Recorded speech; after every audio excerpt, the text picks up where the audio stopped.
It's tax day here in Massachusetts, even though much of the country had to have their federal income returns in a few days ago.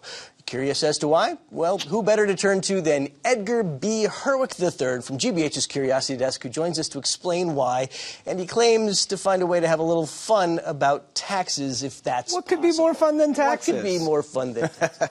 So, all right, Edgar, tell us about why today. It's the 17th. Everybody knows tax day is the 15th. Yep. We're 2 days later here. So it's basically because of back-to-back holidays. The first of those holidays, of course, we'll remember, was Monday, Patriots Day, which is more than just the marathon, even though we run the marathon here in Boston on Patriots Day. It, of course, is looking back to the events of Lexington and Concord back in 1775. And, you know, there's an interesting thing. There are a bunch of states that actually mark Patriots Day officially. Us and Maine are the only two where there's such holidays that we got that day of reprieve for taxes. But there's a bunch of others, including North Dakota. North Dakota does? They just recently adopted it in their legislature as we are going to celebrate Patriots Day.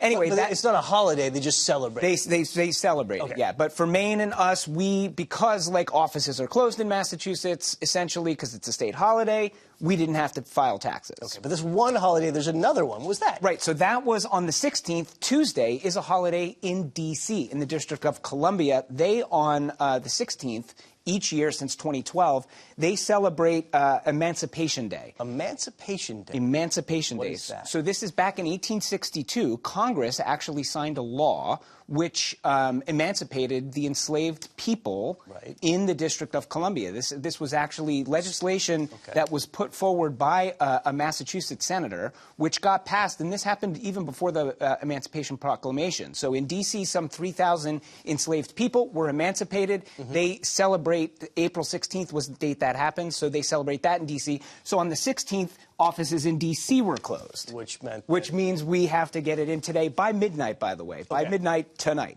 All right, get on it. Yeah. Terrific.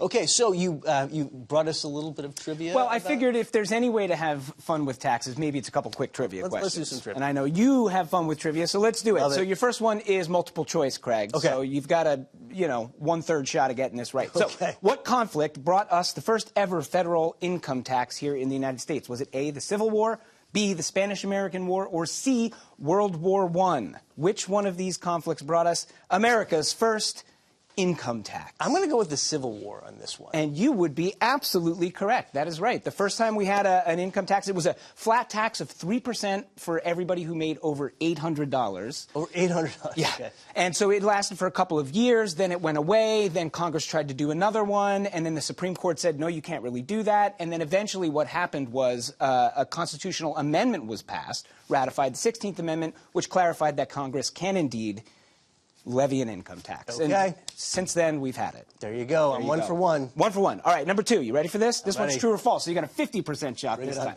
All right, true or false. From the 1940s to the 1970s, some 40,000 Americans claimed 078051120 to be their Social Security number. Now, of course, you got to use your Social Security number when you file those taxes.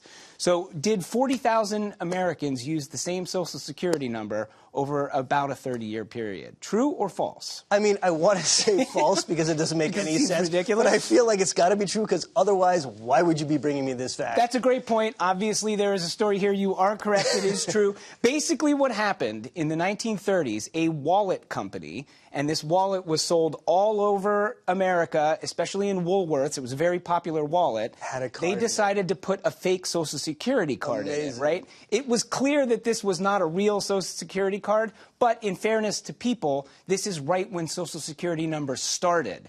So a lot of people, thousands of people, for years believed that this was their Social Security number. It wasn't like they were pranking the system. No, they weren't. Just like... But they kind of were because the boss, the head of this wallet company, he was like, let's use my secretary's Social Security number for our, pretend Social Security card. Wow. So she had a little bit of a headache for a while, but it all got ironed out. Okay. So that is true, yeah.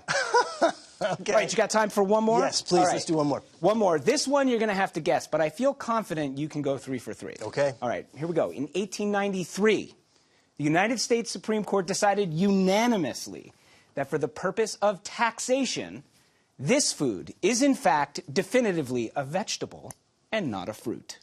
I'm going to say tomato. That is absolutely because it's like correct. the classic, like it's the classic. Is a of course, it's a vegetable, but you hear that it's a fruit, which is. But now you can say that at least for the purpose of tax in the United States of America, definitively. Why does taxes have anything? Yeah. Okay. So what happened was back in 1893, there had been a recent tax that was passed that. Vegetables that were imported were taxed, but fruits that were imported were not taxed. And so there was this guy in New York City who had an importing produce business, and he was like, I don't have to pay taxes on these tomatoes that I'm importing because they're a fruit. They're a fruit. And the tax collector was like, no, sir, those are a vegetable. You owe us taxes. They went to court. It worked all the way up to the Supreme Court, where, in fact, the Supreme Court heard arguments about whether or not this was a fruit or a vegetable. And again, it is a Massachusetts man who wrote the opinion on the Supreme Court that clearly said that basically, yes, botanically, you could be correct, like it's maybe a fruit, but the way people use it and in common tongue, it's a vegetable, and so for taxes, it is a vegetable. Amazing. All right. Well, there's some tax day trivia for all of us. Edgar B. Herwick III, thank you for coming on and sharing them with us. I'm going to be honest, it looks like you had a little fun. I actually had a little bit of tax day fun. With taxes. Happy tax day. You too.